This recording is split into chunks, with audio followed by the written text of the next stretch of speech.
گزار ہوں عالی جناب مولانا حسن آدمی صاحب کے خدمت میں گزارش کروں گا تو تشریف لے کر آؤ اور اپنے تاثرات اپنے خیالات اپنی بات آپ کی بارگاہ میں رکھیں. استقبال میں بابت بلند ترین صلوات پڑھے پر محمد و آل محمد صلی اللہ علیہ وسلم.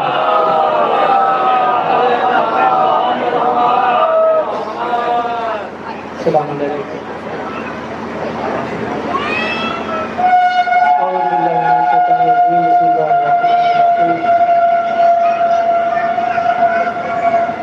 الحمد للہ الذی ہدانا لہذا وما كنا لنهتدی لولا ان هدانا اللہ لقد جاءت رسول ربنا بالحق الصلاة والسلام على رسول الثقلین جد الحسن والحسین نبی القاسم مصطفى محمد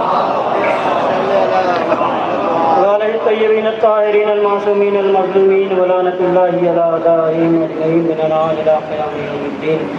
اما بعد فقد قال الله تبارك وتعالى في القرآن الكريم وهو أصدق الصادقين. بسم الله الرحمن الرحيم.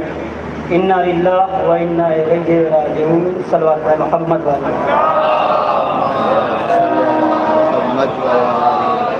اذان محترم. یہ آج کا تعزیتی جلسہ اس شخصیت کے لیے رکھا گیا ہے یقیناً جس کی شان میں بولا جائے تو یوں ہوگا کہ سورج کے سامنے روشنی دکھائی جائے،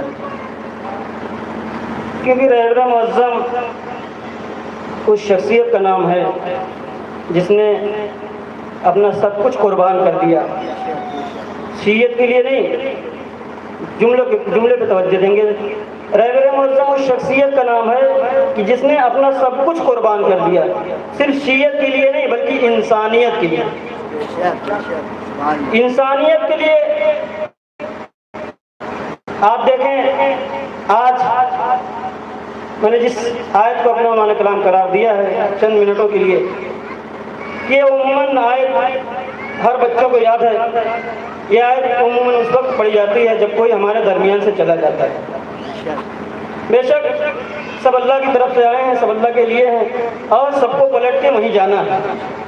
اب دیکھنا یہ ہے کہ جب سب کو پلٹ کے وہیں جانا ہے، سب اسی کی طرف سے آئے ہیں، تو کون ایسا کام کر کے جا رہا ہے کہ یہاں سے جانے کے بعد لوگ اس کے کام کے ذریعے قیامت تک اس کو یاد کرتے ہیں.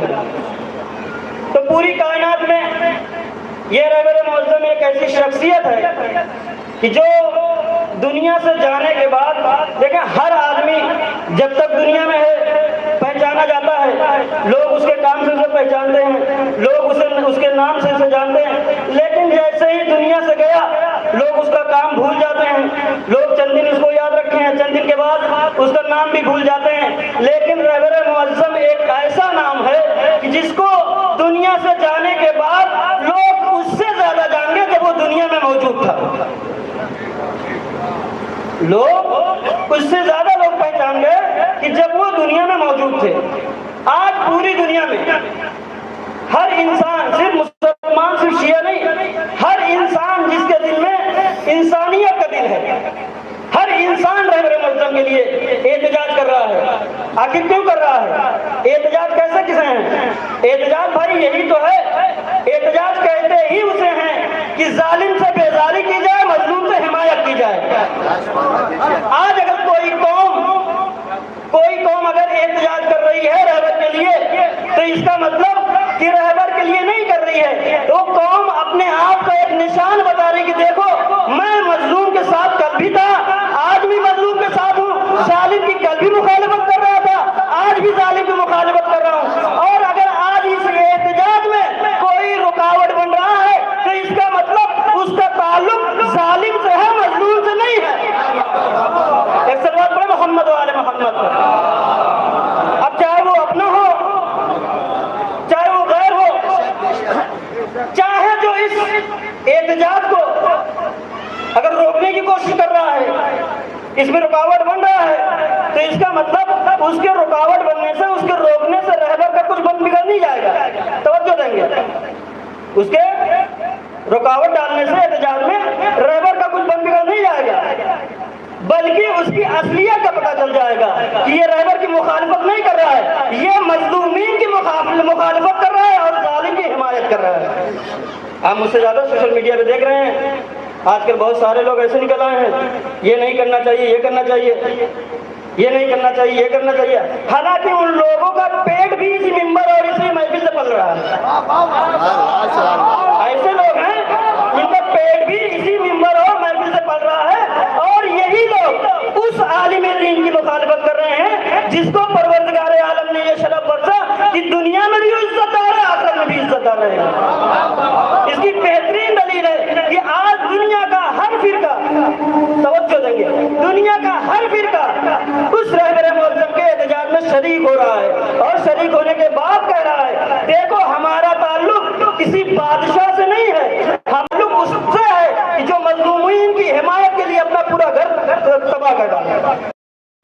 آج اس عالم انسانیت میں آپ دیکھیں، ابھی کچھ دن پہلے ہمارے یہاں بھی عالم کیا تھا، ہمارے یہاں کے بھی لوگ مخالفین میں تھے، لیکن آج جو کل میڈیا مخالف تھی آج وہی میڈیا حمایت میں بول رہی، کیوں؟ کیونکہ کردار بولتا ہے۔ یہاں تلوار صرف تلوار نہیں بولتی، جب کردار ہمارا نیک ہوگا، ہمارے رہبر کے کردار نے آج ثابت کر دیا، کل ہمارے مخالف تھے مجبوراً آج موافق بن گئے۔ کیا ہوا؟ راستہ بن گیا پوری دنیا کی 30% تقریباً وہاں سے شپ گزرتی ہے، بعد میں 20% کا، بعد میں 30%، لیکن ہندوستان کے لیے راستہ کھولا گیا، کیوں؟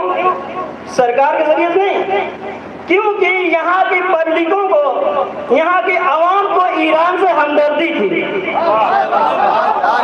یہاں کی عوام کے لیے، یہاں کی عوام کی ہمدردی کے لیے ایران نے ہمدردی دکھائی، کہا دیکھو جو ہمارے ساتھ ہے ہم اس کے ساتھ ہیں اور رہیں گے، کیونکہ ہندوستان سے ایران کا پرانا رشتہ ہے۔ آج دیکھیں آپ یہاں پہ آپ کو گاندھی کے دشمن مل جائیں گے، گاندھی کے دشمن یہاں پر آپ کو مل جائیں گے، لیکن ایران میں جائیں سب سے اچھا بچوں کا ہاسپٹل گاندھی جی کے نام سے ہے۔ کیوں نام سے؟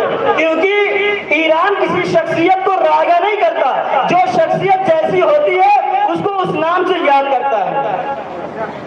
یہ ایران احسان فراموش کنٹری کا نام نہیں ہے، ایران تو اس کنٹری کا نام ہے جو لوگوں کے احسانات کو گناتا ہے، لوگوں کے احسانات کو پہچنواتا ہے۔ تم احسان کرو، ہم تمہارے احسان کو پہچنوائیں گے۔ ایک سلوات پڑھیں محمد والے محمد پر۔ حضرات محترم، بہت زیادہ دیر آپ کے درمیان نہیں رہوں گا۔ یقیناً ہر آدمی جو اس دنیا میں آیا ہے اسے اس دنیا سے جانا ہے، لیکن رہبر معظم نے یہ کر کے بتا دیا دیکھو دنیا ختم ہو جانے والی ہے، لیکن جب تم اس دنیا میں لوگوں کی حمایت میں، مظلوموں کی حمایت میں رہو گے تو تم تو چلے جاؤ گے، لیکن دنیا تمہیں قیامت تک یاد رہے گی۔ اگر تم چاہتے ہو قیامت تک پہچانے جاؤ تو مظلومین کی حمایت میں کھڑے رہو۔ آج دیکھیں لوگ طرح طرح کے سوالات کر رہے ہیں، اور خود ایران کے لیڈر نے کہا کہ رہبر معظم کو ان کے سامنے جب بھی بنکر کی بات آتی تھی، جب بھی چھٹنے کی بات آتی تھی وہ غصہ ہو جاتا تھا، اور وہ یہی کہتے تھے اگر موت آنی ہے تو یقین اگر خدا پہ ہے کہیں بھی رہو گے تو موت آ جائے گی۔ کیا چھپنے کے بعد موت نہیں آئے گی؟ تو ضلالت کی زندگی سے عزت کی موت بہتر ہے۔ نہیں تو آپ دیکھیں، میں اس کے پہلے بھی تقریر میں کہہ چکا ہوں، اگر رہبر چلے چاہتے تو کون چلے جاتے؟ محفوظ رہتے، مشہد چلے جاتے، محفوظ رہتے۔ حالانکہ رہبر سے کہا بھی گیا کہ آگا یہ آپ کے لیے محفوظ جگہ نہیں ہے، آگا یہ آپ کے لیے محفوظ جگہ نہیں ہے، آپ یہاں سے محفوظ جگہ ہم آپ کو لے چلتے ہیں۔ لیکن رہبر معظم کا ایسا جواب ایک حسینی جواب تھا، ایک حسینی ایسا جواب دے سکتا ہے۔ کیا کہا اگر میرے ساتھ ساتھ اس 1.5 کروڑ پبلک کو بھی میرے ساتھ لے جا سکتے ہو تو ان سب کو لے چلو، میں چلنے کے لیے تیار ہوں۔ یعنی رہبر نے بتا دیا کہ اگر جہاں عوام نہیں ہے، اگر عوام کی جہاں حفاظت نہیں ہے وہاں پر لیڈر کی بھی حفاظت نہیں ہونی چاہیے۔ لیڈر بنا ہی ہے عوام کی بدولت۔ اور ایک پیغام دے دیا تمام حکمرانوں کو کہ دیکھو تم اس عوام کی بدولت ہو تو تمہاری ذمہ داری ہے کہ عوام کی حفاظت کے لیے ختم ہو جاؤ۔ جو بھی لیڈر، جو بھی حاکم، جو بھی لوگوں پر حکومت کرنا چاہتا ہے، جو بھی لوگوں کا لیڈر بننا چاہتا ہے، تو سب سے آج پہلے اس کے اندر یہ جذبہ ہونا چاہیے کہ عوام کی حفاظت، اور عوام کی حفاظت عوام کے درمیان رہ کے کی جائے، چھپ کے نہیں۔ اور لوگ سپر پاور کہتے ہیں، بس میں نے تمام کی، لوگ سپر پاور کہتے ہیں۔ سپر پاور کسے کہتے ہیں؟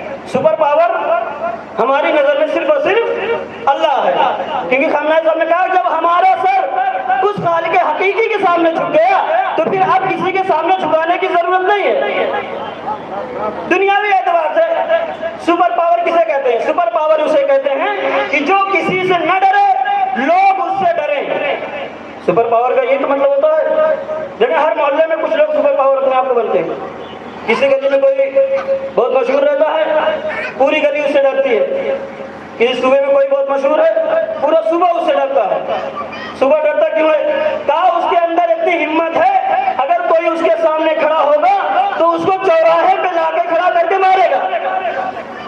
اگر کوئی اس کے آدمی کو اذیت پہنچانا چاہے گا تو وہ چلیں گے، کوئی اس کے آدمی کو اذیت پہنچانا چاہے گا تو چوراہے پہ لا کے کھڑا کرے گا اور ایک جملہ کہے گا، ہے کس کی مجال جو میرے اس آدمی کو اذیت پہنچائے۔ یہ ہے سپر پاور کا پاور۔ لیکن آج جو سپر پاور بنا ہے، توجہ دیکھیے، بس میں نے آپ کی ذمہ تمام کی، اگر سپر پاور ہے، سپر پاور کا فرض کیا ہے کہ اس کا آدمی، اس کا چاہنے والا کبھی کسی کا، اس کے چاہنے والے کا کوئی کچھ بگاڑ نہیں سکتا۔ اگر آج امریکہ سپر پاور ہے تو اس کی اگر اتنی ہمت ہے، اگر سپر پاور ہے تو نیتنیاہو کو سامنے لا کے رکھے اور ایک جملہ کہے، ایران میں اگر ہمت ہے تو اس نیتنیاہو کو مار کے دکھائے۔ اتنی ہمت کہہ کے دکھائے، اس کو مار کے دکھاؤ، پھر ایران بتائے گا ہمت کسے کہتے ہیں، پھر ایران بتائے گا حیدر کرار کا ماننے والا کون ہوتا ہے۔